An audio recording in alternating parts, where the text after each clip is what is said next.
చాలామంది కూడా వాళ్ళ బాడీలో బ్లడ్ కౌంట్ చాలా తక్కువగా ఉంటుంది కదా. సో ఈరోజు మనం బ్లడ్ కౌంట్ ఎలా పెంచుకోవాలి, దాని తగ్గట్టు ఏమేమి ఫుడ్ తీసుకోవాలి, ఎలాంటి డైట్ ఫాలో అవ్వాలో తెలుసుకుందాం. సో బ్లడ్ కౌంట్ పెంచుకోవడం కోసము మనం కొన్ని డైట్స్ ఫాలో అవ్వాలన్నమాట. ప్రతిరోజు కూడా తినే ఆహారంలో ఐరన్ అనేది మెయింటైన్ చేయాలి.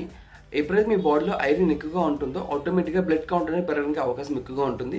ఐరన్ ఉండే ఫుడ్స్ చూసుకుంటే కనుక మీట్ ఉంటుంది, చికెన్ ఉంటుంది, మటన్ ఉంటుంది, బెల్లం కూడా మంచి ఐరన్ ఇస్తుంది, అన్ని లీఫీ వెజిటబుల్స్ బాగా ఐరన్ ఉంటుంది. ఎక్కువగా ఐరన్ ఫుడ్ మీరు ఎక్కువ తినడం వల్ల మన బాడీలో బ్లడ్ కౌంట్ అనేది పెరిగే ఛాన్స్ చాలా ఎక్కువగా ఉంటుంది అనమాట. మన బాడీలో విటమిన్ B12 కూడా ఎక్కువగా మెయింటైన్ చేయాలండి. ఈ విటమిన్ B12 అనేది మన బాడీలో ఎక్కువగా ఉండడం వల్ల మన బ్లడ్ కౌంట్ పెరిగే ఛాన్స్ చాలా ఎక్కువగా ఉంటుంది అనమాట. కానీ ప్రతిరోజు కూడా మనం ఎక్సర్సైజ్ చేయాలి. ఖచ్చితంగా 10 నుంచి ఒక 30 మినిట్స్ వరకు ప్రతిరోజు ఎక్సర్సైజ్ చేయడం వల్ల, బాడీ మూవ్మెంట్ జరగడం వల్ల బ్లడ్ సర్క్యులేషన్ ప్రాపర్ జరుగుతుంది అండ్ బ్లడ్ కౌంట్ పెరిగే ఛాన్స్ దాంట్లో కూడా ఎక్కువగా ఉంటుంది అనమాట.